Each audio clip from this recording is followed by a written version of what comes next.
This is CBC Winnipeg News.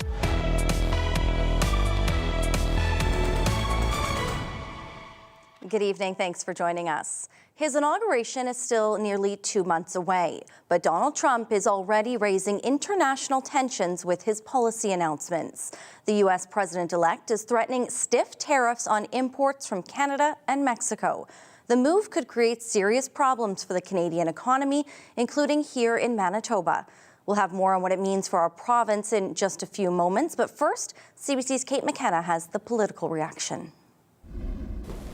Overnight, everything changed. I had a good call with Donald Trump last night again.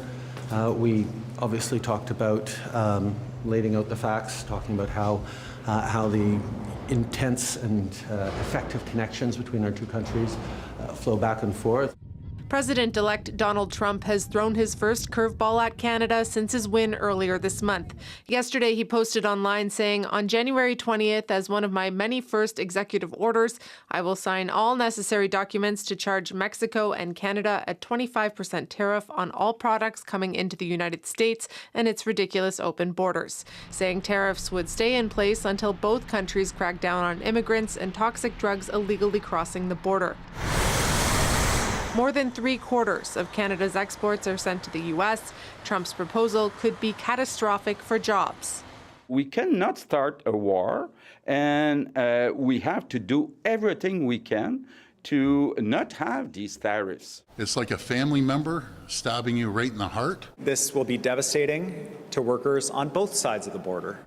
Canada's public safety and finance ministers say they're working on a plan which will include boosting border security. We have, in recent days, worked with the RCMP and Border Services about continuing to support them in terms of acquiring new technologies, drones, helicopters, additional human resources. And could include retaliatory tariffs.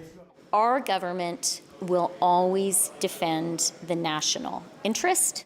I only care about Canada.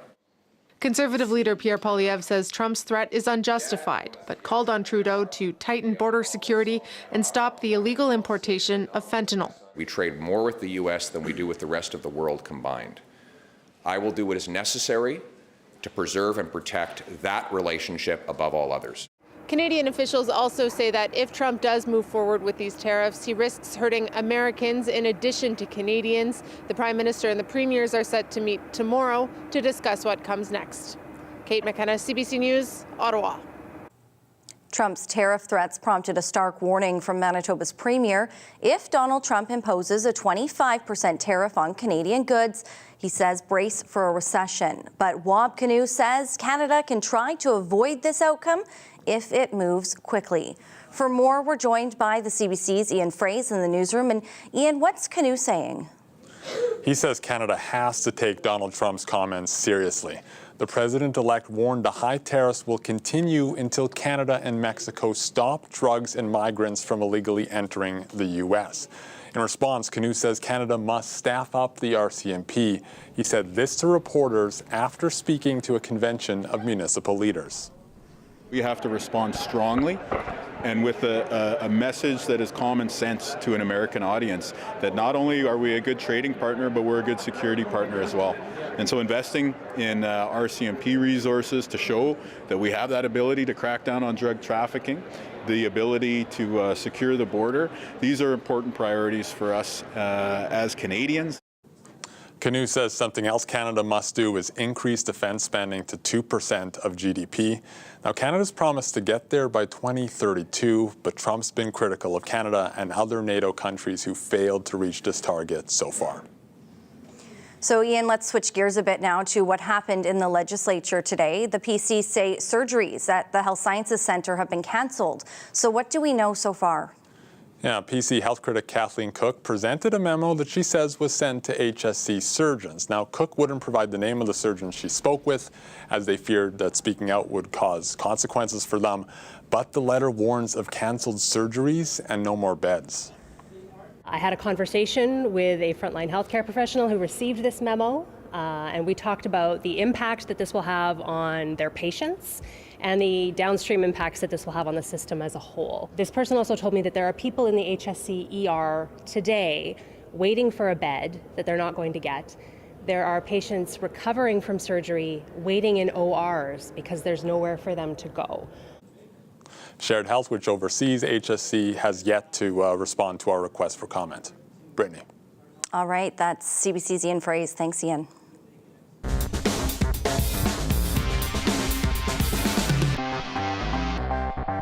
Safe transit now! A demand for safe working conditions from Winnipeg transit drivers.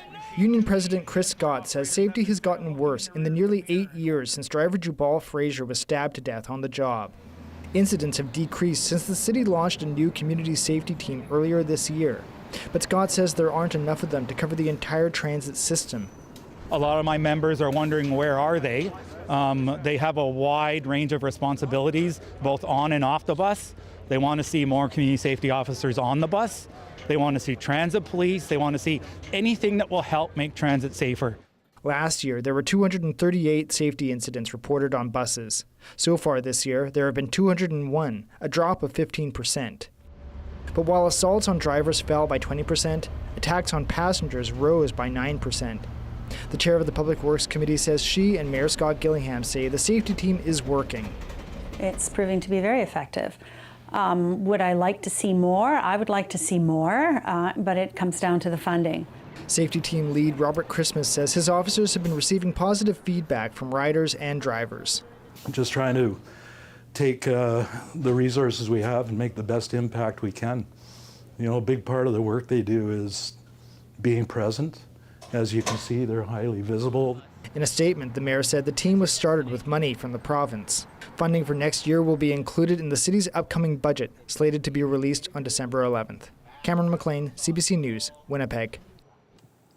The Canada Post strike continues into its second week. Several charities in Winnipeg which rely on donations by mail are now worried. They say the strike may cut or delay their ability to raise critical funds this holiday season. CBC's Zubina Ahmed reports. These pieces generate a lot of funds. Vince Barletta of Harvest, Manitoba, is concerned about Canada Post's ongoing strike. His organization collects and distributes food to over 1 million Manitobans. He says the postal disruption hurts annual revenue. Organizations like ours raise half or more of all their revenue for the year during the holidays, so it makes a huge impact when there's anything that potentially cuts in to our holiday fundraising. Direct mail is a huge part of how we raise money during the holidays. Barletta says Harvest is 2 weeks behind in direct mail, and that represents over 30% of their annual revenue. He says this could mean they can't deliver food to the needy. Either those mail pieces are sitting on people's desks at home and they can't mail the checks back, or they're sitting at the post office waiting to get delivered. More than 55,000 postal workers across the country walked off the job more than a week ago, stating key concerns over wages, contract work, job security, benefits, and working conditions. Mary Beth Taylor from the Winnipeg Foundation wants donors to give in alternate ways. We're using social media to push out the message for the entire charitable sector, not just the Winnipeg Foundation. We're wanting donors to go online, learn what the charities are looking for this holiday season, and make online gifts.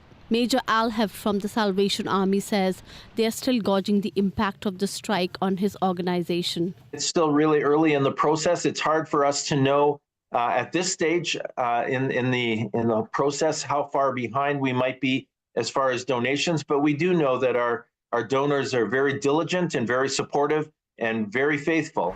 Heft says Salvation Army volunteers will also be out in the community with their Christmas kettles where people can donate.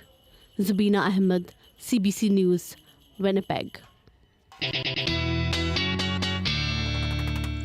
Riley Lachuk in now. And Riley, here in the south and in Winnipeg in particular, only one more day of quote-unquote warm weather that we have to enjoy?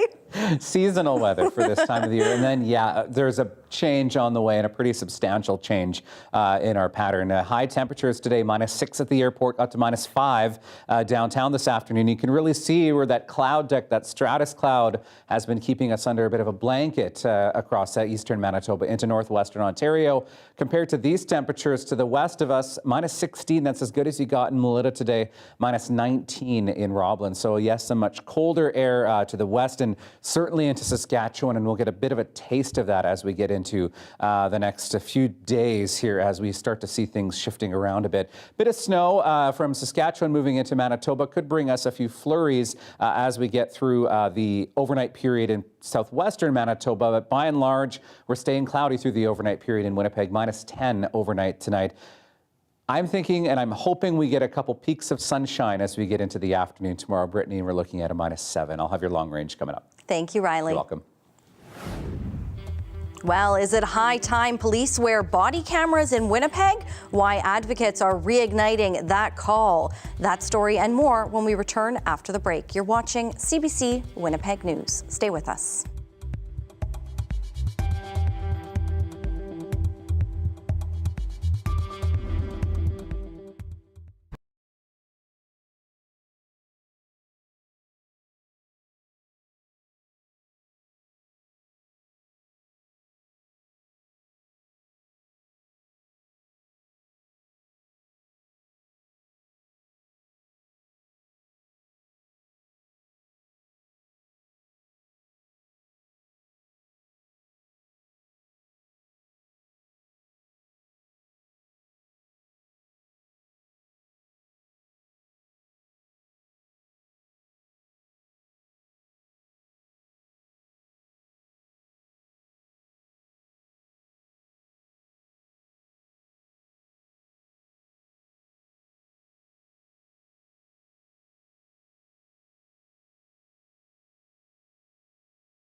Questions surrounding the death of a man at the hands of Winnipeg police are reigniting calls for officers to wear body cameras. As the CBC's Alana Cole reports, advocates believe the measure is long overdue. And a warning, this report contains details some viewers may find distressing and video of a person being shot. What happened here is now under investigation by Manitoba's police watchdog. A man was shot and killed by Winnipeg police Sunday after they say he stabbed an officer in the throat. Police say he had an edged weapon. In a video shared online, police tell him to drop it before shooting. Winnipeg's acting police chief Art Stannard cautioned the video online doesn't show the entire incident, what led up to the shooting. Sheila North, a former Manitoba Grand Chief, has seen the video and says it's time for Winnipeg police to wear body-worn cameras. It will show the bigger picture of some of the things that happened before, happened after or during confrontations or crisis situations. But I also hope that it gives pause to officers who are maybe not as sensitive or ethically trained or ethically minded on using excessive force. Marcus Chambers is the chair of the Winnipeg Police Board. Body-worn cameras likely wouldn't have, resulted in this not happening, but it is a mechanism of looking at the accountability around what happened. RCMP in Steinbach have started wearing body cameras, and RCMP say it's expected officers in 44 detachments will be using them by April 2025. Chambers says there's an opportunity to learn from RCMP.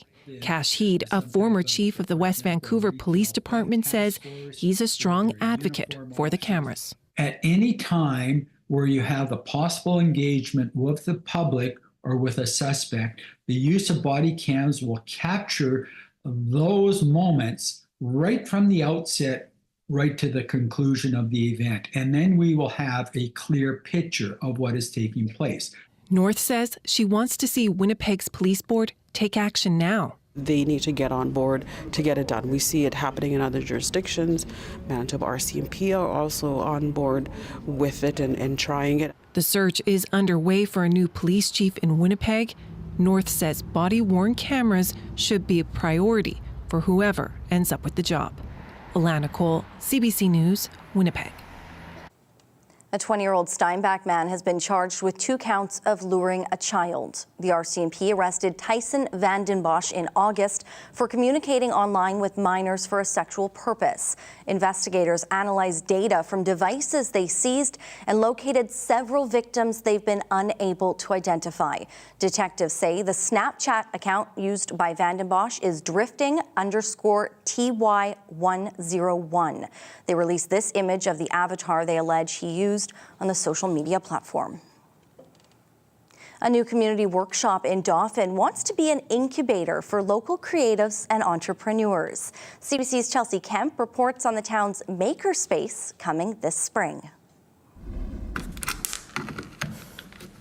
Repairing an old gaming controller is Joe Houston's favorite hobby. He loves tinkering and learning about new technologies. Houston wants to share that passion with other creative people. That's why he's helping the Creative Common Dauphin's makerspace get off the ground. It will offer crafters the tools and technology they don't always have at home, like 3D printers and woodworking machines. Makerspaces are often seen as like a third place. They're a place where you can go and be welcome just to do what you need to do.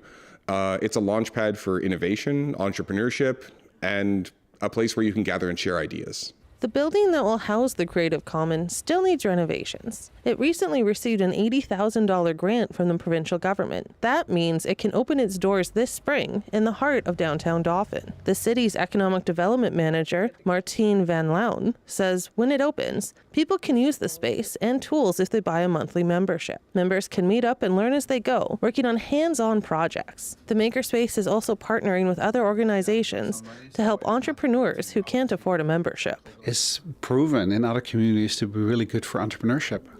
It's been really good for people to, if they walk around with an idea, not having to spend a lot of money investing in that idea, but just come and first of all talk to others about it and then try to develop something. The Creative Common Dauphin's makerspace will open this spring. Its board hopes to add a sewing workshop and recording studio in the future. Chelsea Kemp, CBC News, Dauphin. A 45-year-old man is dead after a gravel truck and a sanding truck collided. It happened yesterday afternoon just after 3 at an intersection on Highway 7 south of Stony Mountain. RCMP say the sanding truck was headed westbound on Road 73 North when it collided with the southbound gravel truck. The gravel truck driver was killed in the crash. The 29-year-old sanding truck driver was taken to hospital with non-life-threatening injuries.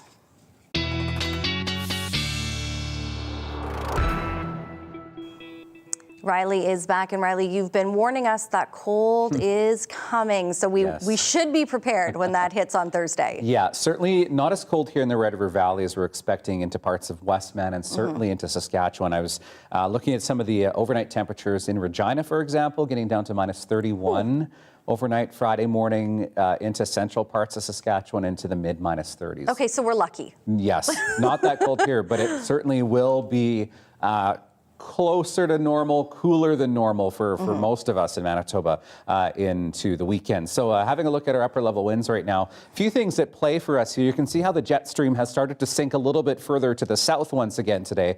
This will continue being pushed south and we'll get a fairly deep trough that will start to develop as we get through the next couple of days. That is going to allow a lot of that cold Arctic air to flow down into the prairie provinces into the coming days as well. Little weak area of high pressure over Hudson Bay that's been helping to keep things or to clear things out a little bit, but really hasn't helped all that much as we've gotten through the last couple of days here because, yes, it's been a mainly cloudy one, and that's what we're looking at, a prolonged period of cloud cover across much of Manitoba. Some snow off into Ontario and Quebec. This is really hampered driving on the Trans-Canada into parts of central Ontario. So just a heads up if you're heading anywhere east. As we advance into early Wednesday morning, again, cloudy start to the day. We do see a few breaks in the cloud cover, particularly through the afternoon hours. So that's why I say I think we have a chance tomorrow afternoon at a few peaks of sunshine. Certainly not everywhere, but you might get lucky and get a little bit of blue sky above you for a little bit through the afternoon hours tomorrow. Otherwise, a chance we could see a couple of scattered flurries in some of these clouds as we get through into the day on Wednesday, but certainly that chance very slim. A little bit of clearing into Thursday. Again, at peaks of sunshine is what I'm calling it as we get through Thursday. Slim chance into the Red River Valley that we could see a couple more flurries, certainly into northwestern Ontario later on the day Thursday into Friday. That's when I think we have our best chance of some sunshine in the west. Fairly short-lived, though. We keep the cloud cover into Friday and a chance we could see, I think this particular model's overdoing it, a little bit of scattered precipitation as we get through the end of the week as well. So I was mentioning that trough in the jet stream. Here's how that looks as we get through Wednesday into Thursday. You can really see how this digs south here, and these purples and these blues starting to come into Manitoba and Saskatchewan. That's going to allow those temperatures, particularly on the western side of the province, to really cool down as we get through the next few days.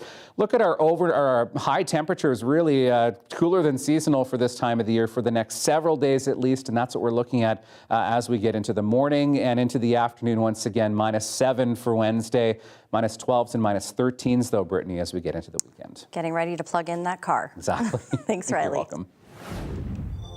Well, you can find this holiday display in Windsor Park. We have more to come after the break. Stay with us. We're right back after this.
The threat of tariffs from the incoming U.S. president is already having an impact in Canada. The value of the loonie fell in early trading today, but is rebounding. CBC's Peter Armstrong has more on the economic outlook and the likelihood of Donald Trump following through with his threat. The sheer volume of trade between Canada and the U.S. is staggering. The numbers are almost too big to comprehend. Add up all the oil, all the cars, lumber, steel, and grain. Canadian exports to the U.S. total more than $600 billion a year. But if you zoom in, you'll find individual businesses now bracing. Farmers like Manitoba's Landon Friesen. We're hauling wheat down into North Dakota here. We have about 150 loads to make. We're about 20 loads into our winter hauling. He's worried about the proposed tariff, but grain farmers are a pretty unflappable bunch. I'm feeling optimistic. I think it'll be okay as long as we don't run around with our heads cut off about this and freak out. Grain exports are a fraction of Canada's oil exports. Canadian oil powers the U.S. economy. The industry is so critical that many just assumed energy products would be exempt. But Trump has reportedly said oil and gas will face the full weight of the tariffs.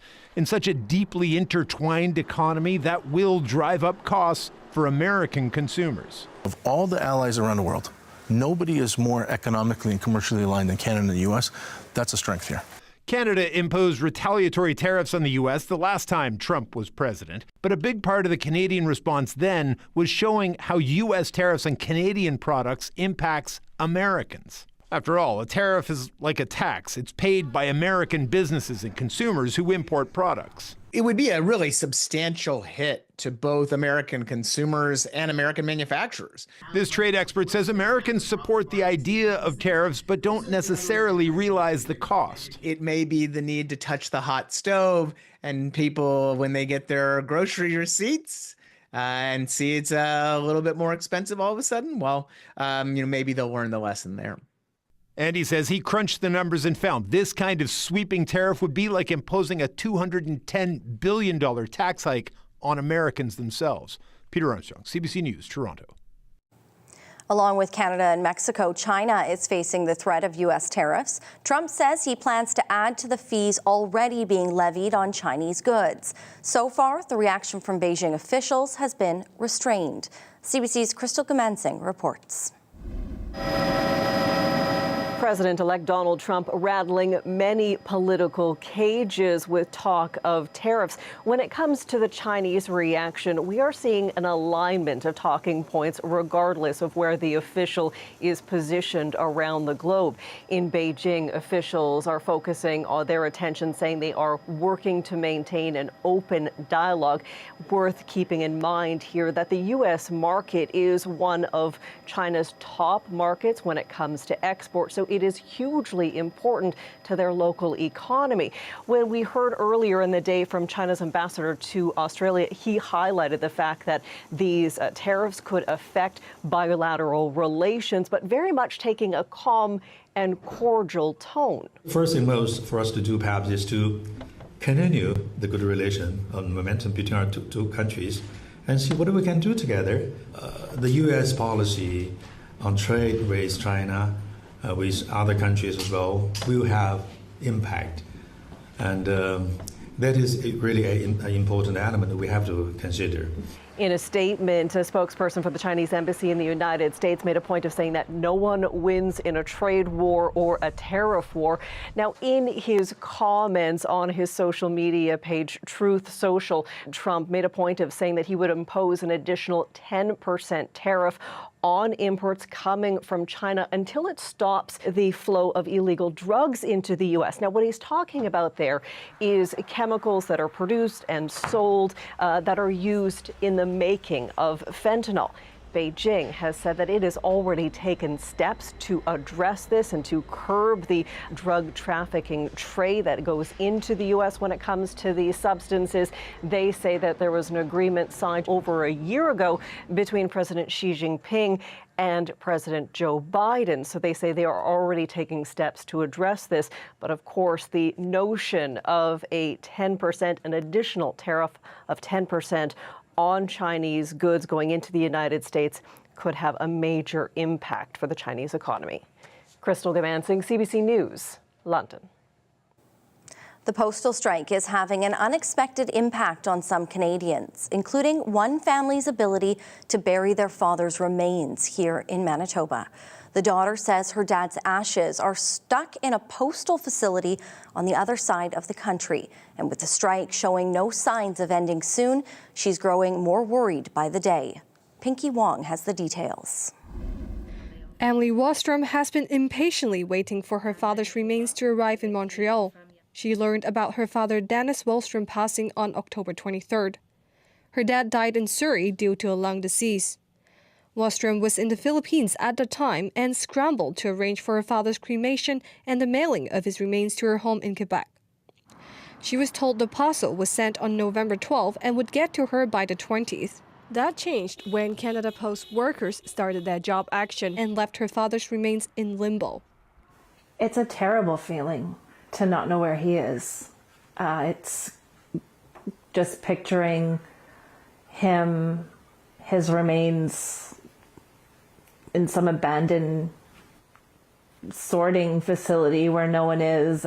Even if she wanted to send her dad's ashes another way, there's little option when it comes to shipping human remains. They're prohibited by both FedEx and UPS. Her grief made worse now by uncertainty. Extremely undignified that there's a certain responsibility that is put upon Canada Post by them accepting human remains to then expect families to, especially in their time of grieving, to throw this on top of it. Wallstrom told us her family was planning to bury her father's remains in Manitoba, where most of his family is. But with the delays, it will now have to wait until spring as the ground is too frozen for a burial. It's hard to put an end to the grieving process, to not know when he'll be able to be at rest. It's kind of surreal to think that this is happening right now. This should be the easiest part of everything.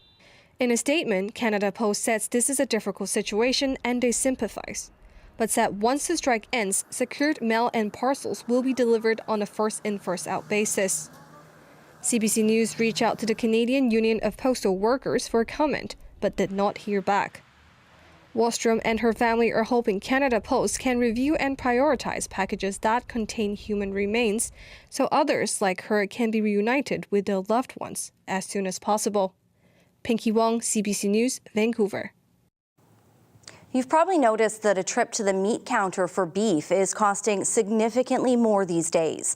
Prices have hit historic highs, rising at a much faster rate than pork or chicken. CBC's Kyle Bax looks at what's driving up the cost. Jim Jackson packs up ground beef, ready for the display case. This year, the price tags keep rising, so much it's hard for him to believe. I've been working here quite a while, and it's probably the all-time high I've ever seen them. Beef prices have soared to historic highs across the country. The latest numbers show a kilogram of ground beef was selling for about $13 on average in September, compared to about $11.50 1 year earlier and about $9 5 years ago. Beef strip loin cuts climbed past $32 after selling for about $20 last December. So far, the sticker shock at grocery stores isn't scaring away customers. Globally, we've got a growing population, a growing middle class, and they want more protein. And it's not just beef, it's pork and poultry as well, and wanting to have more of that product. The record prices are not only on store shelves, but on farms too. Cattle prices are between 45% and 65% higher this year compared to the average since 2019. We definitely have a strong price situation that producers are facing right now. The supply of beef in the country is dwindling as many ranchers scale back their operations. They have faced rising expenses of their own in recent years, including for feed because of drought conditions. And when you have fewer cows a couple years later, you're going to have higher beef prices because there aren't going to be the animals to provide the beef. For Jackson, he's cut his margins to try and keep prices in check. Our profit at the end of the day is less. I don't want to gouge customers. We're just doing our best. He hopes prices hold steady, especially during the busy holiday season. Kyle Bax, CBC News, Calgary. A major breakthrough today in the ongoing conflict in the Middle East. A ceasefire deal has been reached to end the fighting in Lebanon. U.S. President Joe Biden made the formal announcement late this afternoon. I just spoke with the Prime Minister of Israel and Lebanon. I'm pleased to announce that their governments have accepted the United States proposal to end the devastating conflict between Israel and Hezbollah. Biden said the ceasefire is meant to be permanent and will go into effect tomorrow morning. The deal calls for Hezbollah forces to pull out of southern Lebanon. Israeli forces will withdraw as well, but they will retain the right to relaunch their attacks if Hezbollah breaks the ceasefire. Before the deal's announcement, Hezbollah fired missiles into northern Israel that were intercepted, and Israel launched its most intense barrage of strikes on Beirut since fighting broke out after the October 7th attacks by Hamas. Biden said the U.S. will now renew its push for a ceasefire deal between Israel and Hamas to end the suffering in Gaza. He urged Hamas to release the remaining Israeli hostages and start negotiating in good faith. Still ahead, what's trendy in Toy World this season? We take a look at what's hitting the shelves that are sure to please kids of any age. That's when we return after the break. Stay with us.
This is Manitoba. And this is Manitoba on your smart TV, because CBC News is now streaming local. Local news and weather on your connected TV or favorite device. CBC News Manitoba, streaming now.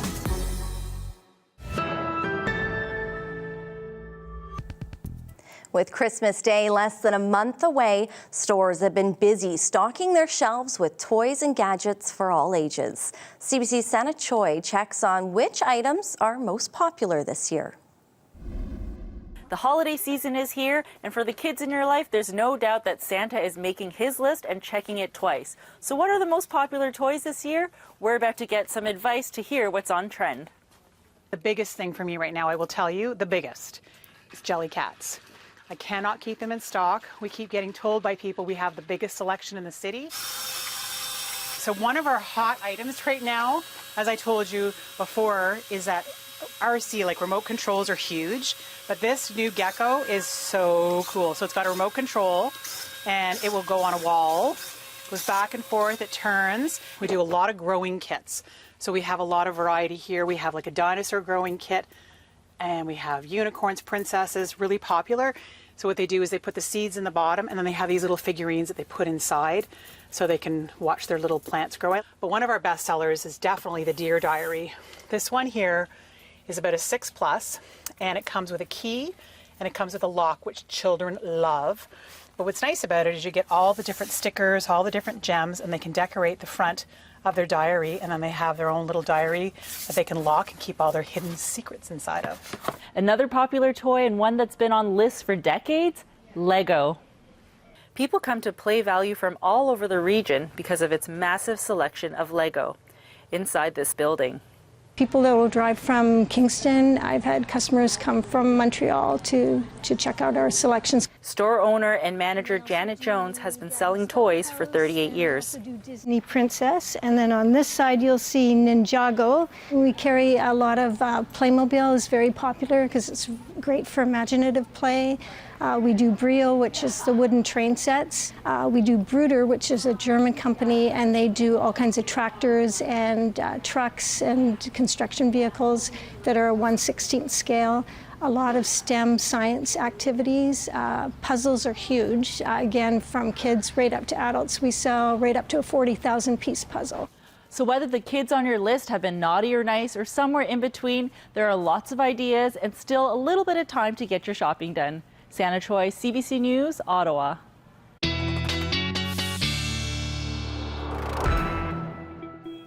Some good tips for that holiday shopping. Like the things that were crawling up the wall. I know. I was making notes for my I nephews over here. I was like, ooh, that's a good one. I'm not sure my sister would approve, but that's okay. It's starting to feel like the holidays out there with winter weather, and on the road, slippery out there as well. Especially here in Winnipeg, it just sort of suddenly came onto us here, and here we are thrown into winter driving. I'll talk about some winter driving tips. I want to talk about first the cat napping forecast. Oh, okay. I know the cold weather we're expecting really makes you want to feel something like Jackie Brown does here, just kind of curled up.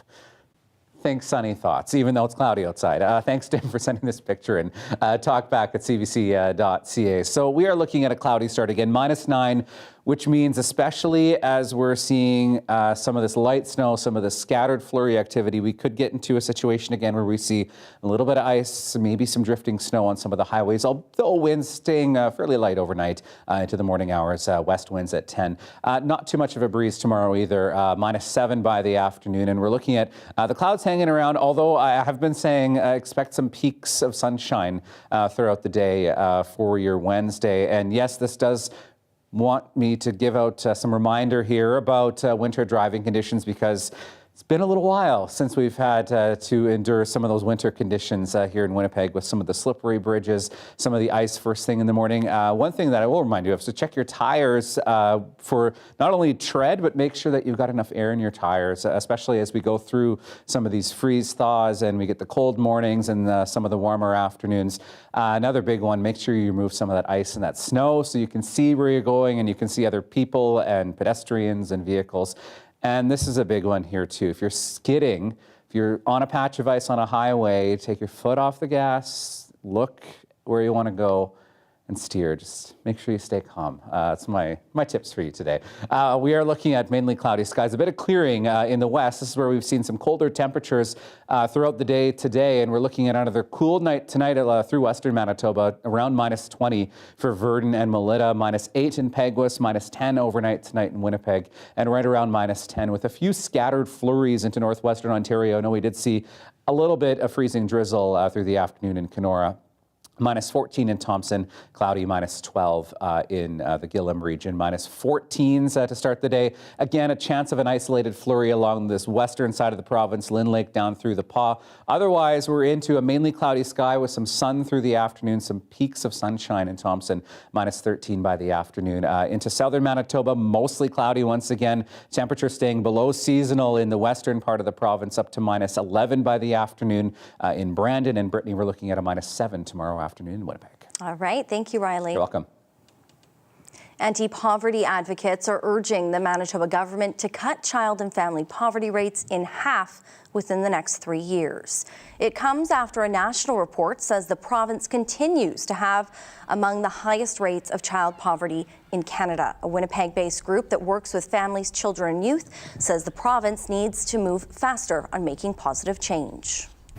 We need to make sure that we are taking care of all of the people, our immigrants, our new Canadians, our children, our Indigenous population. Everybody needs to be able to feel like they're able to do the best that they can for their families. And right now, they're not doing that because they can't. The Social Planning Council of Winnipeg issued its own report today with recommendations. Among other things, it wants the province to introduce a basic income guarantee program for children aging out of care and improve the healthy baby benefit by indexing it to inflation. A renowned Winnipeg artist is back in the city where it all started to present his latest work. Marcel Dezama's Ghosts of Canoe Lake is his first major solo exhibition in Canada in more than a decade. Arturo Chang gives us a look.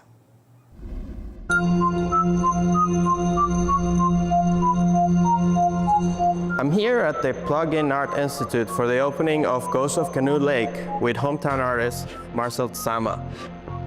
How's it going? Very good. So how does it feel to be in your hometown? Oh, it's quite great. My parents still live here and a lot of my friends, so it's really great to be back. And I come to visit quite a bit, but it's nice to have a show and meet everyone that I haven't seen for a long time. Ghosts of Canoe Lake is a big tell of what the inspiration is going to be, but you're probably better suited to explain what this exhibition is about. Yeah, so the show started in Toronto at the McMichael Museum, which houses Tom Thompson and the Group of Seven, the largest collection of their work. And I was really inspired at this time by Tom Thompson's paintings and also his mysterious death and the beginning of this kind of Canadian kind of culture into the art world. Because before that it was kind of more European, and this kind of gave its own identity. Yeah. So, for example, here behind us we have a big nature piece of the exhibition. Yeah. About so I did this triptych in homage to Tom Thompson. So over here is his mysterious death. He died painting in a canoe, possibly murdered. There's a mystery behind it. His skull was never actually found. So this is his demise in the bottom of the sea, and this is his rebirth and the birth of the Canadian identity in the art world. It's kind of like Adam and God touching for the first time in the beginning. And then there's also this environmental message of, because the Group of Seven painted the nature of Canada, so I wanted to have how we're kind of, well, the whole world is kind of just letting nature be destroyed. And so there's the fires and the flooding, and then there's also where else seems to be a lot of war and unstableness happening. So there's also the peace dove in the further back piece there. I was going to say quite a bit different take of a landscape, sort of apocalyptic. Yeah. It kind of has that feeling if we're not able to do something soon. I feel that kind of put some commitment to that. What sort of message do you think that the people who come visit and see your work here will take from your work? I hope they take to try and be more active in the environment and hopefully swing kind of more to openness to people and yeah, because there's also this kind of feeling of people going back to kind of these strongmen dictators that kind of I feel like are really separating us and making us much more tribal. It's a little bit of hope in there too, but it's a little bit of a calling out that if we don't do better, we might be heading for some sort of end times. And Riley's back with a last check on our forecast right after the break. We're back in just a minute. Stay with us.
Thought I'd give you another look at our snow depth model after we saw that a little bit of snow moved through Winnipeg yesterday, about 4 centimeters. There was a couple of reports of up to 6 around the Polo Park area yesterday, and where we did have that bare spot on the map yesterday has now filled in with about 1 to 3 centimeters of snow. Back to the west, still in that 6 to 12 range for the most part. We are looking at a cool down, no major precipitation on the way, but certainly some cooler temperatures. Windy on Thursday, -9, and then we're at -12s, -13s all the way into the weekend.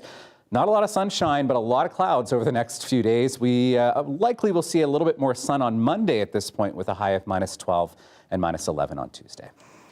One Winnipegger has been in a heated competition with her neighbor of 20 years. It's not over who can have the greenest lawn or the best holiday lights. Claudia Corona and Dan Eisen compete to see who can be the better neighbor. Claudia has since dubbed him the BNE, the best neighbor ever. She tells us what makes Dan so great in our Daily Lift.